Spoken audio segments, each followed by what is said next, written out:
There she comes. Hello, welcome to Gardener's World. This is a standard bay and part of the herb garden that we've been making over the last year. And when I planted them, and I planted 4 on each corner where the paths cross, I thought they looked really good. But gradually, as the weeks have gone by, they're not really doing enough. They haven't got enough heft for this key point in the garden. So I'm going to move them and replace them with yews. And they'll just be a little bit bigger. And it's a good time to move any evergreen trees or shrubs because the soil is still warm. And although it's a traumatic experience for any plant, they will recover, the roots will grow back, and they should be absolutely fine. Oh, that's almost perfect. How about that? I'm going to add a little bit of compost underneath it. And it is important when you move anything to firm it in really well because, of course, it hasn't got any roots to anchor it. And finally, give it a good soak.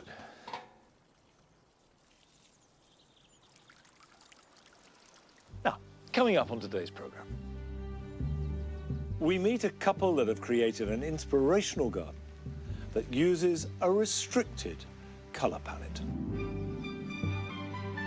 Nick Bailey takes a close look at the microscopic creatures that are vital to keep our soil healthy and full of nutrients. And Frances is tackling your gardening problems. And this week, she visits a viewer's garden to put the right plants in the right place.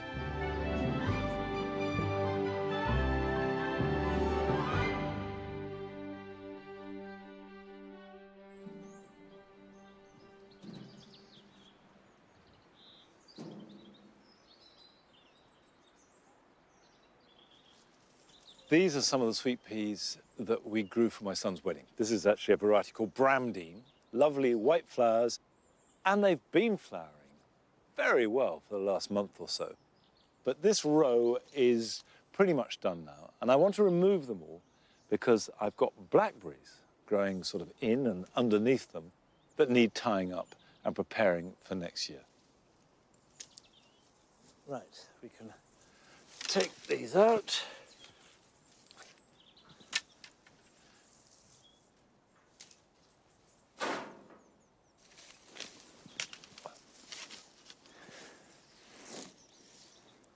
Well, that really is putting summer away.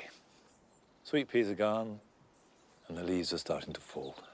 But it creates space for the blackberries, and after all, that's what all this was for. The sweet peas were merely borrowing the space for a special occasion. Now, the thing to remember when you're growing blackberries is that the previous year's canes, i.e. this growth here, is going to carry next summer's fruit. So we need to tie this in some regime so it'll be secure and easy to pick and allow room for the new canes that will start growing next May to grow up without obscuring it or rubbing against them. There are lots of different techniques of doing this, but I'm going to fan train these. So the first thing to do is just tie all this in.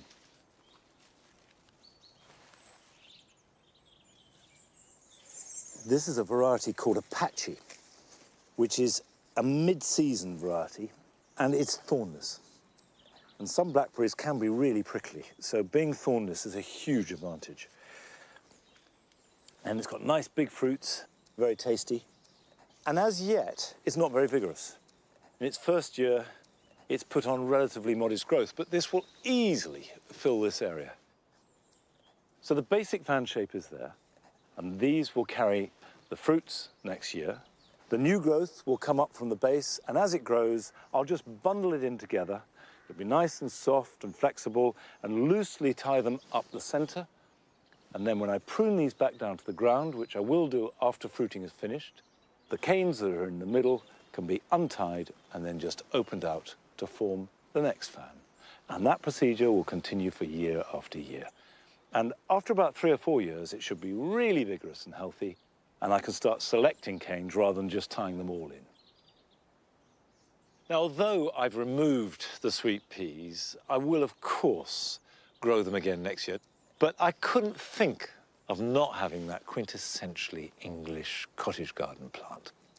We went to visit a cottage garden a few months ago at its height of summer perfection, where Peter and Margaret Hargreaves have made a little piece of gentle heaven.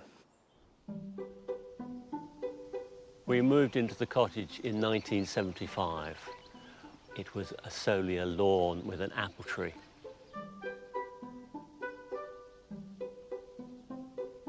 I do the planting because Peter just won't touch that, but I don't want him to anyway because I like to do it. I like to keep it tidy. Mowing the lawn, deadhead.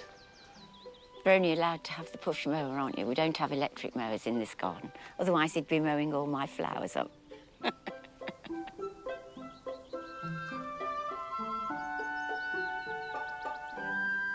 Colour is the main thing. Immediately I started colour scheming the garden. It gave me an extra dimension to my gardening. The soil was my palette and I was painting on it. I think every garden should draw you in. And my garden, I wanted the colour to draw you into it. This bed, I've planted it in pastels and then going to dark and then back again so that it flows through the border. And this is my peach, whites and blues. It's a little bit more of a tricky bed to do because it's difficult to get hold of peach flowers. The hotbed, I had to have it because I love the red flowers. This chocolate dahlia here called Karma Chocolate. And then, of course, I have lots of lilies. My lilies stay in for the whole time, and I always make sure that in the autumn I feed them with bone meal. We're doing a lot of work just for ourselves. Therefore, I thought, well, we might as well share it with the public. Doing the NGS meant we raised money for charity. First year, as it happened, we opened by appointment because we were both working, and we thought we'd just do it calmly, and no one came at all. But last year, we got just over 1,000 visitors, and over the last 25 years, with this year so far, we have just hit £75,000. I start making scones at the beginning of March and put them in the freezer. I have to be meticulous about everything. This always seems to be the popular part that people like to sit in. It's very relaxing. And this is planted in mauves, purples and silvers. It's important to use height in the garden so that the garden tears down. I'm very keen on foliage. It makes a nice backdrop to the plants. I've discovered with eryngiums that you must plant them at the front of the border, otherwise they'll just die on you or they won't flower at all. I call them unsociable. They must be on their own and have plenty of space. The thalictrums I particularly like. You can put it at the back of the border and you can also have it at the front of the border because you can see through it. And I think that gives it rather a sexy look.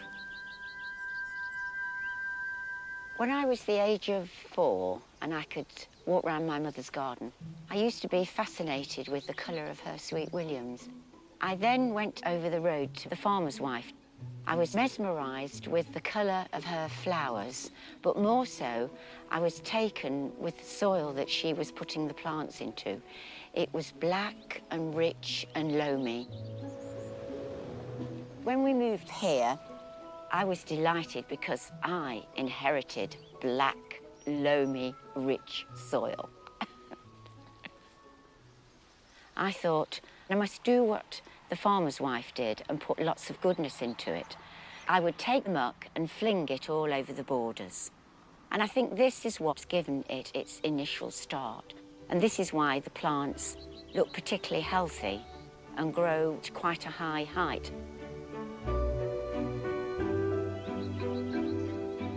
It's just sheer love. And everybody seems to enjoy it so much when they come. Gardening definitely comes with experience. The more you do of it, the more you learn about it. I can be out here 12 hours a day, but it never bothers me. I just enjoy every minute of it. It never seems like a chore to me, and it does reward us very well.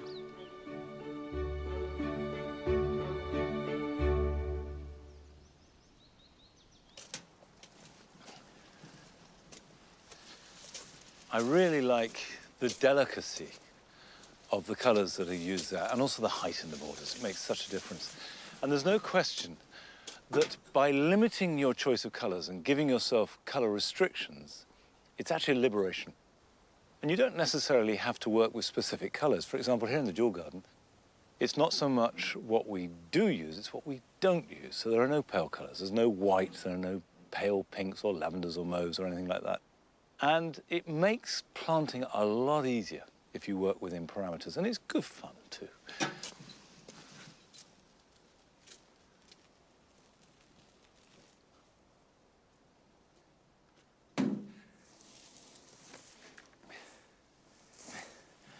Thank you, Nigel. Right. The sweet peas go onto the compost. They'll be shredded and go through the whole compost process and be turned 3 or 4 times and come out the other end ready to put back on the soil, probably on next year's sweet peas. But at this time of year, we're coming to the season of leaf mould. Now, I often talk about leaf mould because I love it. But I need to be really clear what it is, because it is very different from compost. For a start, leaf mould, although it looks fairly similar, is made entirely from fallen leaves. All we do with this is gather up the fallen leaves once a week between now and Christmas and put them on here, and they rot down. There are 1 or 2 tips about making good leaf mould. The first is you need to mow it. What we do if it's dry enough is lay the leaves down and just mow them all up. And that reduces the volume and, more importantly, increases the surface area. And then we chuck it on here, and gradually this fills up. And actually, by Christmas, the leaves are stacked right up this high, and they reduce down to about 1/4 of the volume. And after just 1 year, that's what they're reduced to. And we've done absolutely nothing. That hasn't been turned, it hasn't been treated in any way, we add nothing. That is nature just gradually breaking them down. And the compost is slightly sticky, whereas this is soft and fluffy. And the degrading process is rather different, because bacteria are the really critical element of making compost, although there's a lot of fungi and nematodes and small creatures as well. Whereas it's fungus that does most of the work on converting leaves into leaf mould. And the reason you have leaf mould separate from compost is because it does different things. It's really good as part of potting compost. It's open and loose and great for little delicate roots to work into. It's a fabulous mulch for woodland plants. And finally, it improves the structure of the soil. And structure is, in many ways, as important as fertility. Now, what we do is sieve it. And you can buy small sieves, but it's quite hard work, and you only do a small quantity at a time. So for a number of years, we've had homemade sieves that we use. This is the coarse one. It's just chicken wire on a frame with a couple of legs. And you can see, if I put that like that, and then you just chuck the material through it.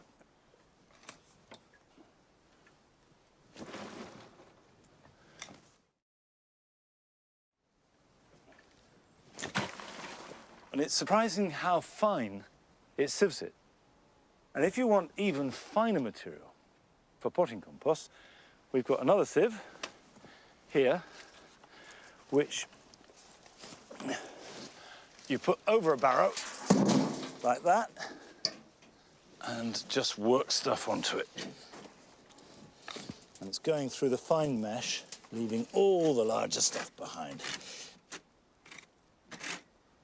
So just to show you, I take that off, put that on, and what you've got in there is really lovely, beautifully sieved leaf mould. Now, this isn't just a deliciously textured material, it's also full of life. And yet the truth is, we know very little about the soil. For most of us, it's completely an unknown world.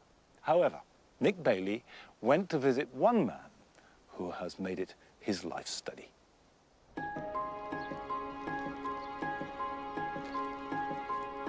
Soil is the foundation for everything that grows on our planet, and it's crucial to the success of what flourishes in our gardens, supporting plants and providing them with water and nutrients.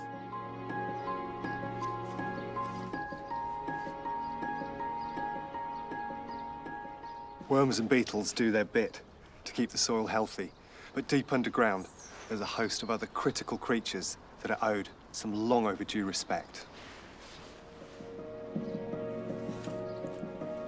Dr Charlie Clutterbuck is a soil zoologist, an expert in microscopic creatures who spent his career exploring the importance of this macro world. I've come to his garden in Lancashire to learn more about the critters that he believes are vital to a healthy and productive garden. Hi, Charlie. Oh, hello. How are you doing? Fine, thanks. Now, I'm hoping you can give us some insight into this incredible ecosystem that's happening underneath us. I'd like to, because most people treat it like dirt, don't they? Whereas it's actually the living force for the whole planet. Under this garden here, there's probably half worms and half mesofauna. And they're actually doing a lot more work than worms do, believe it or not. And with a simple tin can, Charlie can show me up close what these mesofauna are all about. You just push it into the ground, turn it round, and then turn it upside down so that the surface animals are nearer the bottom and the deeper ones are at the top, which means the ones on the surface can move out quicker. Let's have a look. OK.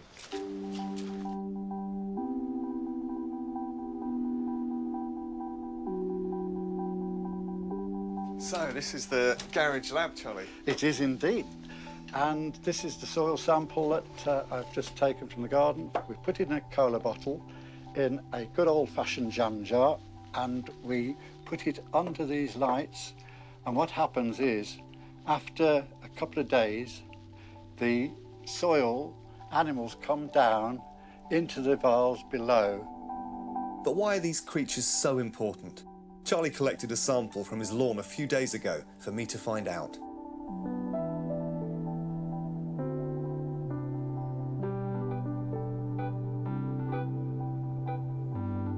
There we've put a microscope on it, and these black creatures with the antennae running around fast, they're springtails. I mean, it's amazing there's so many of them. Well, those springtails, their main role is eating up the debris of the roots. The roots are sloughing off the skin all the time. They're eating that, so they're keeping the plants healthy. So, in other words, the plant can absorb more moisture because its roots are clean. That's right, Yeah, much more. yeah. And there's a white springtail.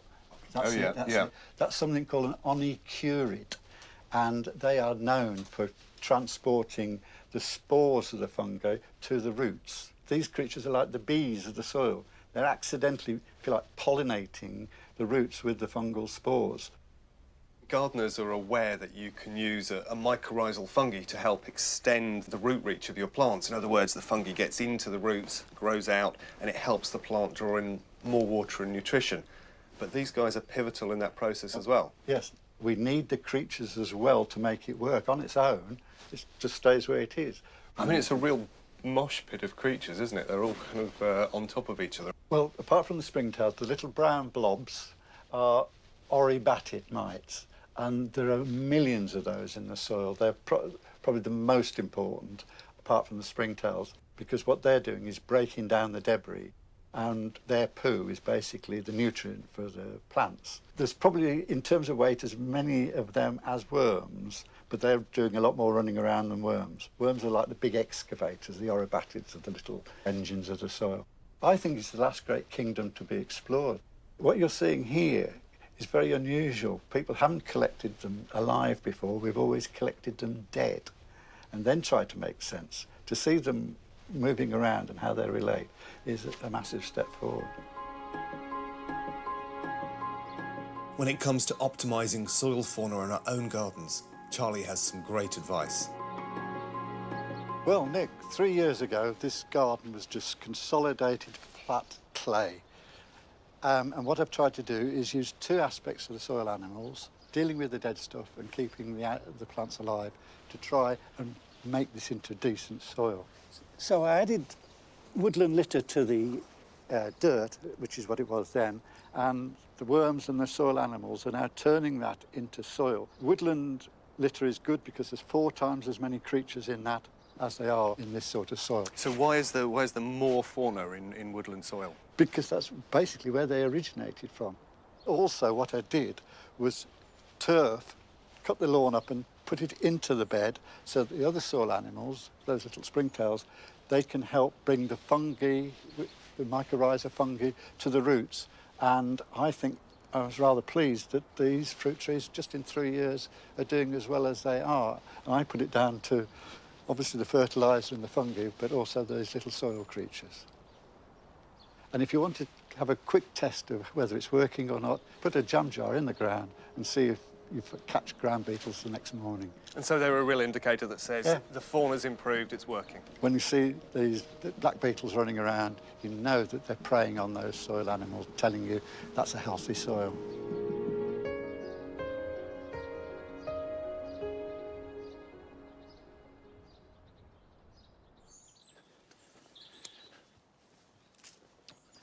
I do find that the life in the soil is completely fascinating. And I love the idea of the black beetles being a really good indicator of health. And if we can look after the soil and the creatures that live in it, they will look after our plants. Now, I've got a little group of plants here, Mechanopsis, Lingholm, which is not entirely healthy, and that does have something to do with the soil. Mechanopsis is one of the most beautiful plants you can grow in any garden, with wonderful icy blue flowers. However, it's picky. They like acidic soil if they can have it. They like cool, damp summers, and they don't like drying out at all. Now, if they can have those conditions, they grow very well. But if they don't have all of that, they can just sulk and give up the ghost. They can either become very short-lived and die after 2 or 3 years, or monocarpic. And what that means is once they set seed, the parent plant dies. And you can see, look, that's rotted off and is no good. This clump here, I'm going to lift it and divide it. Now, you could do this in spring, and probably the books will tell you it's better to do it in spring. The reason I'm going to do it now is because we've already lost 2 plants. It's not looking very happy. My gut feeling is do this now while the soil is still warm, get the new clump growing, and there'll be a better chance of a performance next spring.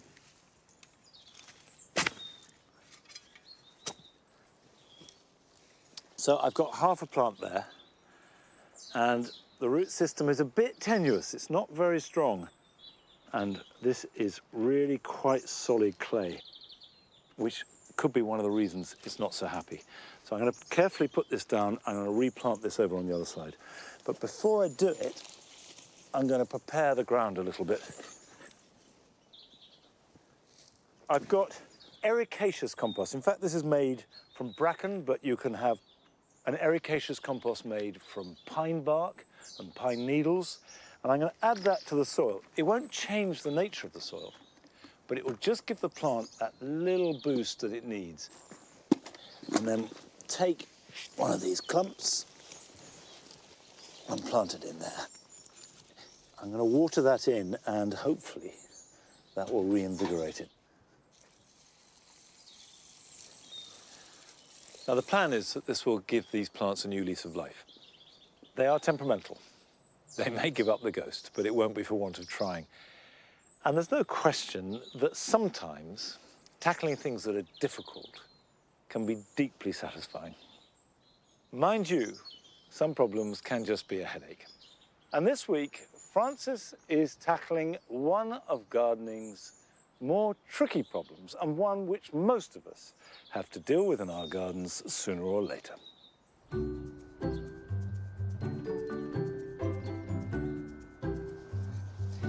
As gardeners, we experience all different conditions. It might be full shade, or full sun, or it could be something like bad drainage. But whatever the problem, the solution is finding plants that cope with those conditions. Sometimes, though, we get those plants a bit wrong. Sam Croft lives in Gloucestershire, and I suspect that some of her plants are in the wrong place. So I've got a few areas in the garden that I've got things that won't grow and not doing very well. My raspberries being one of them. Okay. Absolutely love raspberries, but it's not really doing very well. Right. You know, I can see why they're not very happy, and that's because they're planted so close together. Okay. And actually, if you can see, it's already putting out runners. What I would do is get them out, break them up, and spread them all along this wall rather than in one clump. Okay, and along here I've got the foundations for the garage, so there's not much soil on top of that. Okay. Just there. Maybe not here. Do you have another bed where these could go? The Yeah, bins? just over here. Okay. In this one? In this one here? Yeah. Okay. Well, is that a banana? Yes. That's tiny. Has that been kept over winter out in the bed? Yeah. Did it damage quite a lot? Yes. See, I would say if you want to put the raspberries in there, this is a great space for them, but you're going to need to dig this up. Okay. And I would put this in a pot so that you can bring it indoors in the winter because they really struggle, and imagine you get quite cold Okay. here in the winter. Yeah, I've got some pots. Okay, let's go and have a look. This pot there. Okay, that's great. That's a lovely pot, actually, isn't Yeah. it? See, it's quite small, but your banana is quite small at the moment, so that'll be perfect in there for now, and then in a few years, once it gets bigger, you want to put it onto a bigger pot. Yeah. But I can see actually sitting here, this Acer, I'm guessing it's a bit windy here. I can Yes. see it's in the wind now. Yeah. That's what's giving your leaves this scorching. It's a Okay. really common problem with Acers. But if I were you, I'd move that Acer into a much more sheltered position. Yeah. That's a couple of small problems solved, but Sam has a much bigger task for me to tackle. So Sam, why have you asked for help with this area of your garden? Just really because I've put a lot of plants in over the last few years and things aren't growing, and I just wanted a bit of advice of what I can plant in here, what would grow and what would look nice, make a nice feature. So what you've got here, Sam, is actually a really nice bed, but I imagine quite shaded in the summer by Yes. this cherry tree. Yes. What's the soil like in this bed?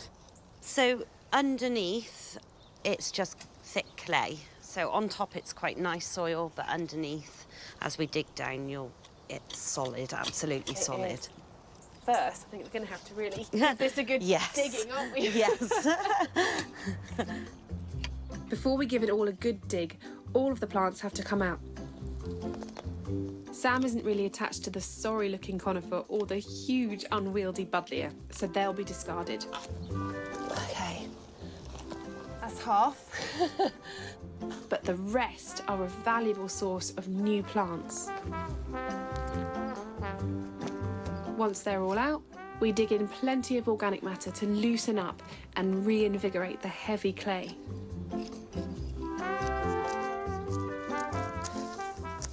So now that the bed is cleared and dug and prepped, it's sort of time to decide what we put back in it. And I think we can use a lot of the plants that we took out and put them back. Okay. Things like this Nephophia is clearly doing really, really well in that bed. So in terms of right plant, right place, that gives you a pretty good clue that that's the right plant. Okay, yeah. So rather than going to the garden centre and buying a whole load more or buying things you don't know will survive, we can just divide this and use it. And you have plants for free then as well. Excellent. Firstly, I'm going to take the tops off because as a general rule, when you break anything off the roots, you have to take something off the top so the plant's nice and balanced. Okay. Now all these plants naturally want to divide anyway, so if you just get your hands in and kind of pull them, there, and there you have. So from one big clump, we now have 3 smaller ones and a really small one. Brilliant. And things like this, the saxifrage will do exactly the same. So do you want to divide that one? There.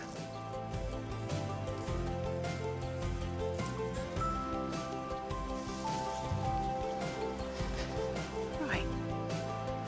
So as well as the lovely plants we've taken out and are putting back in, I've actually got you some extra ones as well. This is a fuchsia, which we know does really well already and you love. Yes. So I was thinking if we put this one here, Okay, brilliant. so it's near that fuchsia there. Beautiful. And this Weigella, which is a softer colour, so it's a dusky pink to red flower. And that beautiful colour of Beautiful, foliage. yeah. And this will flower in the springtime, which is good for here because you're underneath the shade of a cherry tree, which is obviously deciduous. So in spring, this won't be in leaf. So any spring flowers are good for this area. Lovely, okay. But Weigela can cope with a bit of shade anyway, partial shade, which is perfect for here. Whenever you're placing things, you always want to start with your biggest structures that go all through the bed so you know where they'll be, and then the smaller herbaceous things come through them. So the red hot poker is good at the back there, but I think it needs to come slightly further away from the trunk so it's not in full shade. Okay.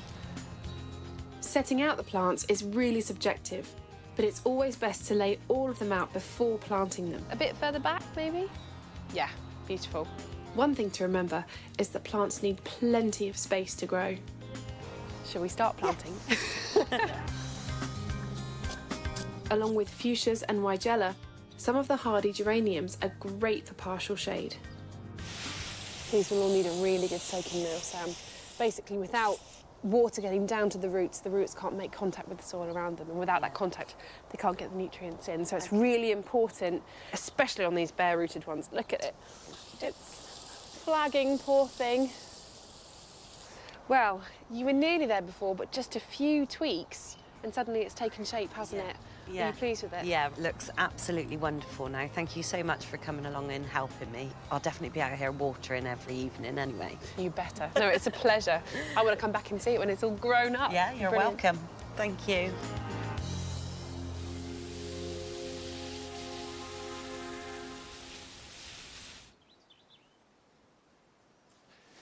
It's been really good to get out and meet some of you and share the problems. So do keep them coming in, and we'll keep on trying to do our best to help you with them. Because after all, we all share exactly the same set of problems. None of us are immune from them.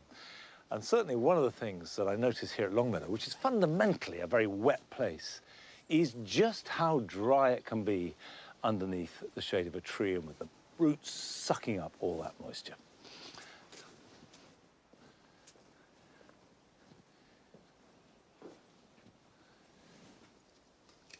We've had a good tomato season this year. I've picked the last of the ripe tomatoes. We've been harvesting them since July, and they've been tasty. And I think that was because it was warm in June and the first half of July. And that's when they really needed the warmth. And the fact that we had rather a damp, slightly cool August didn't seem to affect the taste too much at all. But I'm cutting my losses now. There'll be no more new fruit. The green fruit that's here will be very slow to ripen, and I want the space. I can grow my salad crops in here if I clear these out the way. So I want to clear these, dig the ground over, add a little bit of garden compost, and then I can get planting. However, it may be the end of this season's tomatoes, but we've still got plenty to come on today's programme. Joe visits a small town garden that has been cleverly designed to make the most of its available space. But first, Adam has been to visit a very special allotment. Allotments tend to be a patchwork of individuals and idiosyncrasies, but this one is very much a community effort.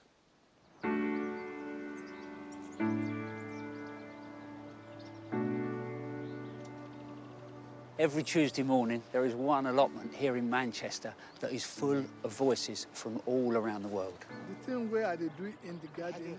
شغل تطوعي فاحنا لما نجي الحديقه They all have one thing in common. They're all refugees, but they do share something else, which is a real love for gardening. The project simply aims to bring asylum seekers and refugees together to learn more about growing food. Many of the participants have lived through unimaginable horrors, and naturally many fear being identified. So we'll only be filming those who have given their consent. Sally Ann Clouston is a volunteer at the allotment and is a trained horticultural therapist.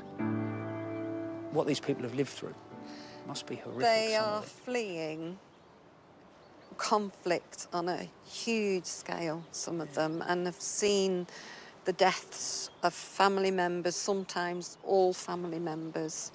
Some of them, their own life is threatened. And if they went back, they would die. Emily arrived in the UK from the Congo. So what brings you back every single Tuesday, you know, to come and be part of it? When I come here, I feel good. I feel I'm safe. When I come here, my mind is good. Humphrey, like many, fled the civil war in Liberia and found himself without a home. 40% of the population, they were based between Nigeria and Ghana. Wow. Because they can't go back. Some people already took their land, and there's no police there to protect you because they work hand in hand. Yeah. So you're stuck, literally 40% of society stuck. Yeah. In no man's land. They decided not to come back. This project gives me stability. Yeah. When I say stability, 80% of the people I know today is through this garden. It's a big family because when you are here, some will say, oh, today I'm a bit down because I have a bad news today. People will tell you, it happened to me, not only you. So don't worry, you just have to try to see what you can do to sort it out. That is when I say, when you are happy, everybody is happy. Because when people are happy, we all clap and dance. You know, people, we act together. Today I've heard stories of people ripped apart from their children, women raped by soldiers who were supposed to be protecting them, and men and women fearing death simply because of their sexuality.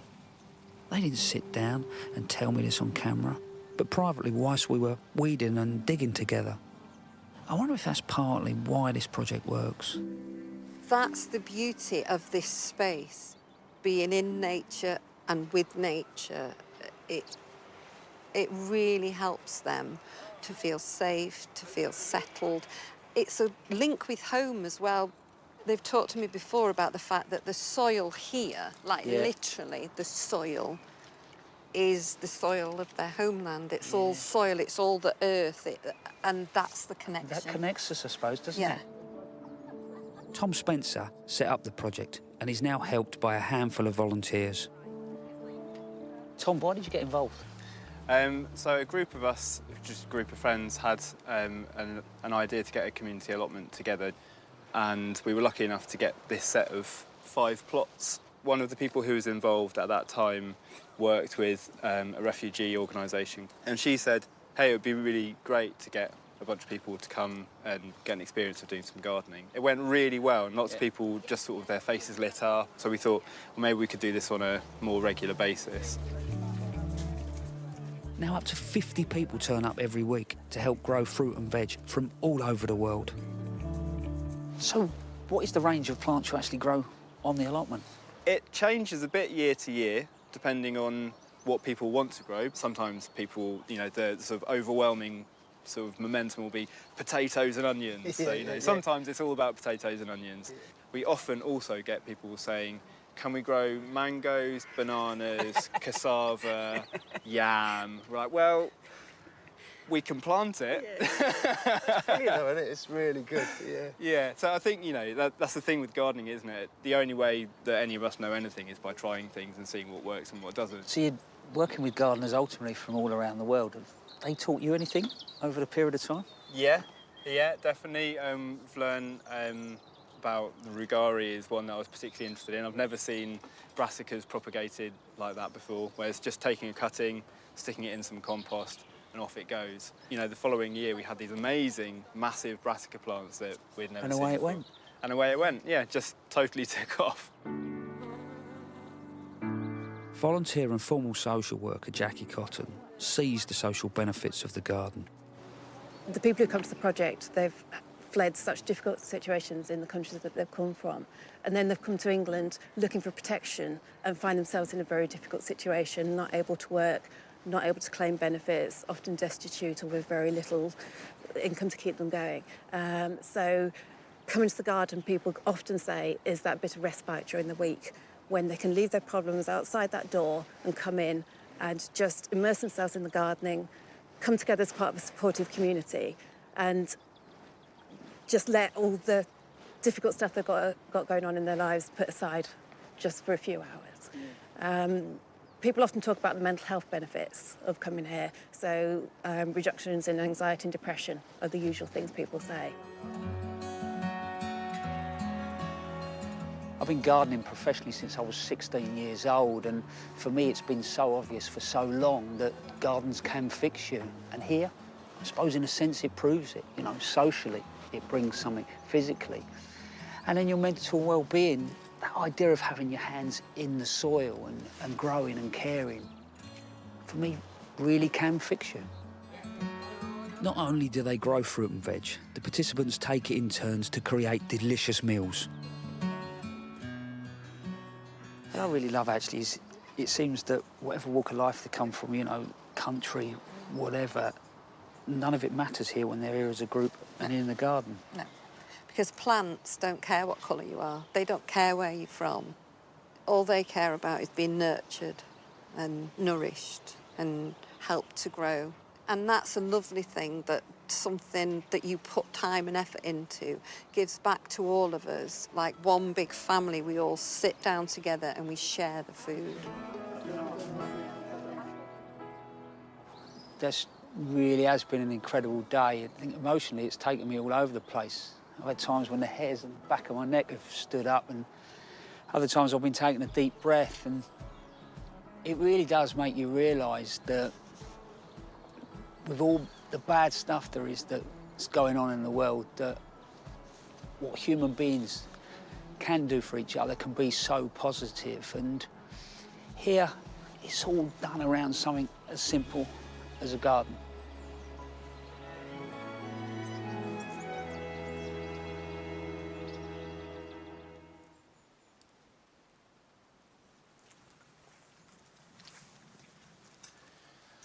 I am certain that as well as mental and physical health, gardening of any kind, if it's done communally, creates a kind of social health too.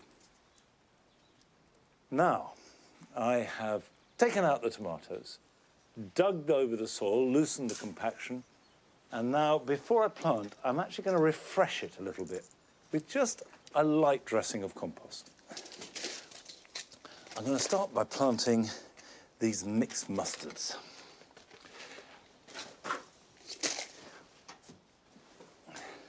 Now, when you're planting winter salad crops under cover, or even outside for that matter, there are two things you have to do.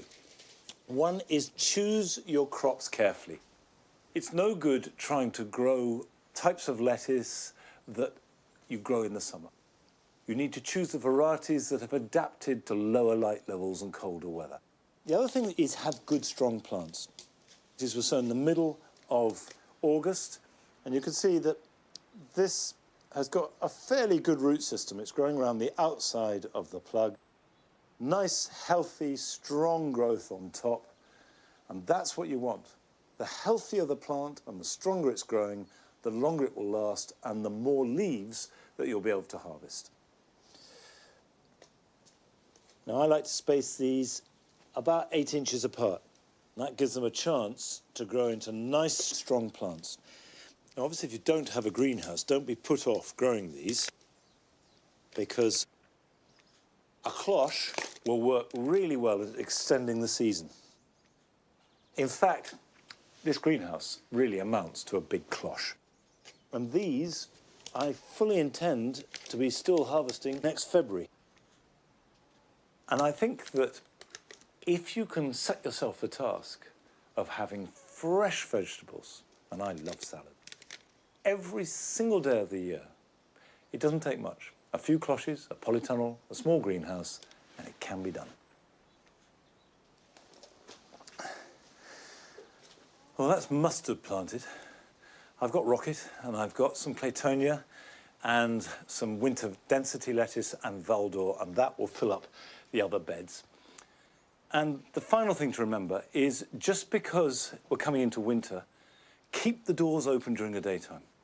The more exposed they are to cool weather, the better they will be able to resist really cold weather. But don't try and mollycoddle them too much. And don't forget to water them. They're not getting the outside rain. They will need a good soak at least once a week. And they should grow, if you get these in the ground over the next week, for about another month. And don't worry if you see no signs of growth from the middle of November to Christmas time at all. They're just holding, but they'll come back. Now, one of the advantages of living in the countryside is that you have more space. Gardens are bigger. But if you live in the town, your garden is just as precious and, of course, can be just as beautiful. And Jo has been to visit a professional garden designer living in London with a small back garden who has made her own personal paradise.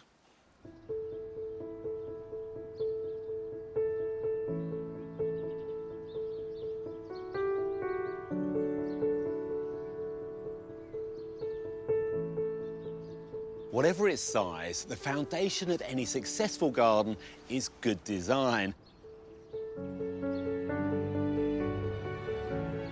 And I find that designing a larger plot is perhaps easier than designing a small one.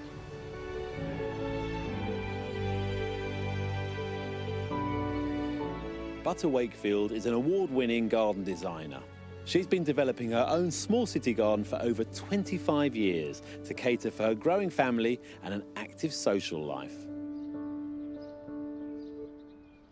This garden really works from a design point of view because it not only looks great, but it functions well too. For a start, we've got this terrace. Now, it's nice and generous. In fact, it spans the whole width of the garden. Over on this side, we've got a dining area, and that's underneath the shade of the magnolia. And when you're eating, you don't want to sit in full sun, you like a little bit of shade. And there's lovely compositions to look onto as well. So we've got the stumpery in that shady spot over there. We've got this wicker ball with plants growing out of it, and then another wicker ball as you look up, dangling down from the tree. So there's a nice continuity of shapes running through there, but not too cluttered. And on this side, we've got a much more of a relaxed feel. We've got a coffee table, and it's going to catch the evening sun, so it's the perfect place just for an al fresco drink.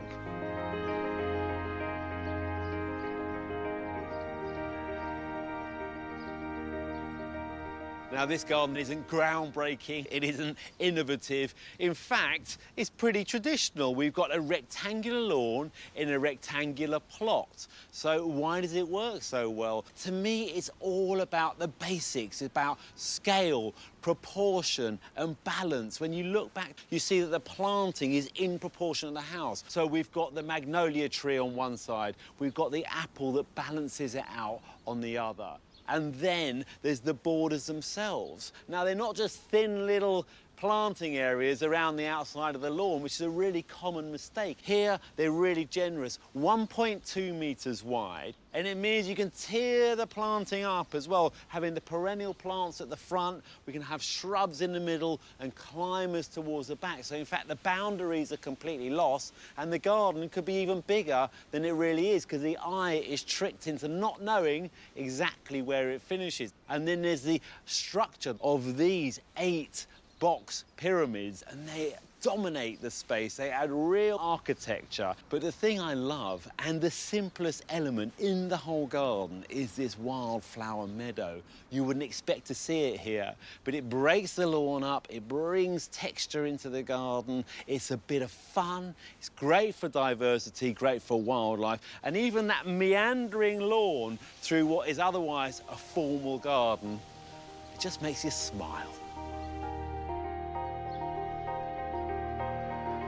So, Butter, when you had designed and you knew what was going to go on in this garden, did you just make it happen? Did you throw money at it and just decide? I've never had that luxury, I'm afraid. I knew I wanted box, but that took years. I've pretty much grown these from, you know, nothing, actually. So it's been a gradual process.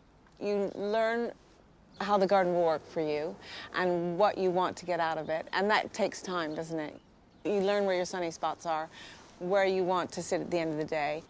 It's not a big garden. It's 8 meters wide by 21 long, so I've managed to cram quite a bit in.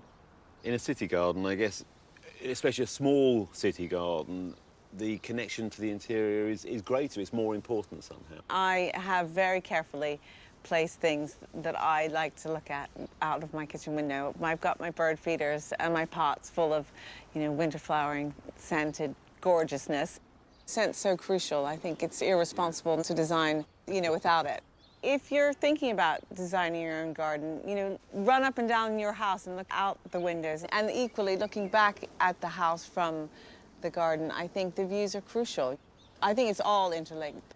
You like your shrub? I think shrubs have had a bit of a rotten turn, really. I mean, they're coming back into favor now. But this, in many ways, is kind of slightly easier to achieve, actually, a decent planting plan with shrubs. They really hold the garden together. People would not put this many hydrangeas in a garden normally. Isn't it? It's bold and it's confident. Yes. Well, I think there's such great shrubs, actually, and I love nothing more than getting to the end of the week and coming out into the garden and cutting and bringing inside what's looking good. At the moment, I would have to say it might be the hydrangea, Annabelle. I do love my front garden, and I think the importance of a front garden is crucial for setting the mood, setting the tone. You're letting everyone know there's something going on here. There might be something special going on here. And the front garden's a fun playground because, you know, you can have your little vignettes, you have your seasonality in your pots. The front garden and the rear garden rather speak to one another from a design point of view, and the house sits very happily in between.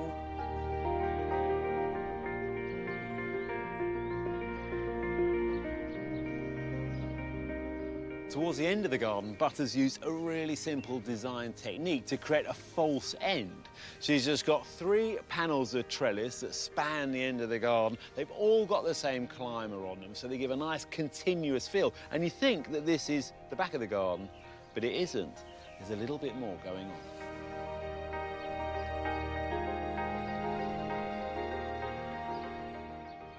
Here, Butters created another little room to the end of the garden. She comes and pots up plants and puts the bulbs in containers and also brings plants when they're over, when they're slightly finished, like this hellebore was out the front, and when it starts flowering again, she'll take it out and present it to the world. But actually, this is a really nice little spot. This is Butters' favourite part of the garden, and I can see why. It's completely secluded. No one would ever know you were here.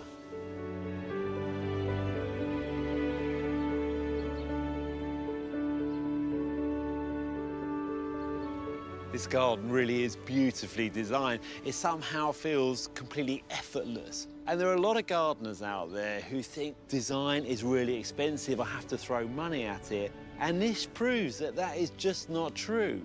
If you break it down to what the actual elements in this garden are, they're so simple as far as the hard landscaping is concerned. And the rest of it, as all gardens should be, is about the plants. The whole point of design is that good design costs nothing, and this garden proves that.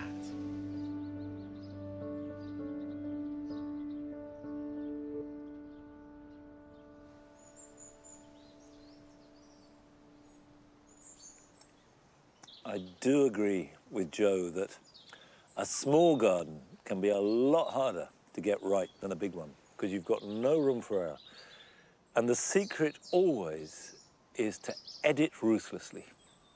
Have a good idea and then just execute it and don't deviate. And the other thing, which I think every garden has to have, is somewhere where you can sit and feel private and relaxed.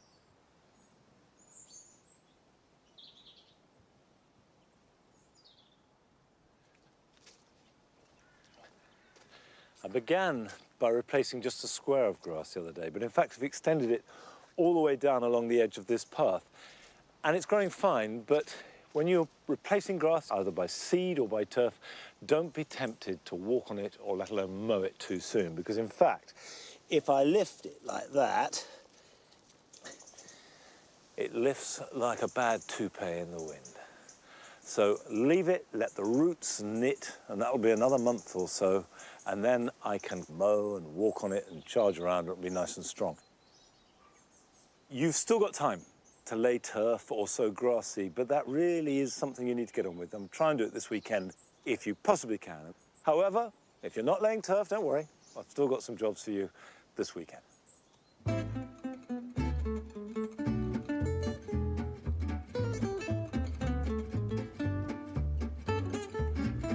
Biennials are plants that grow their leaves and roots in their first growing season followed by flowers in the second.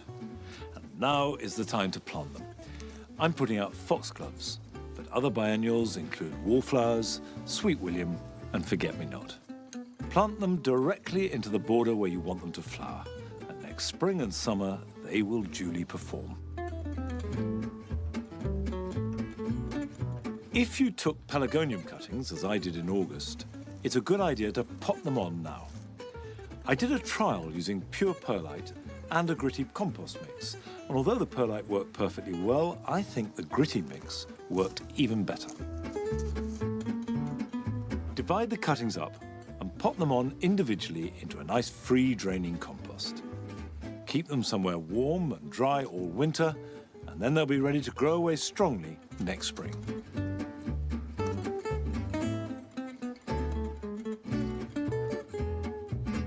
If you grow chilies, even if they're as pathetic as mine have been this year, they will have fruits. And it's important to pick them as they turn red. Not only will this help to encourage more chilies to ripen, but you may even get more flowers being produced.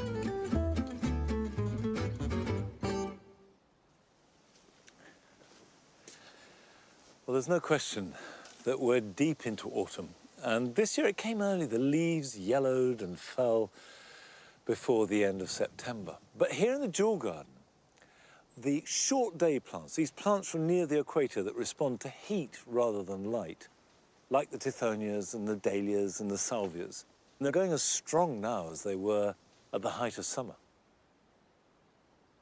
And they will go on flowering until the first frosts come. But that's it for today, I'm afraid. But I'll see you back here at Longmeadow next time. Till then, bye-bye. Come on, good girl.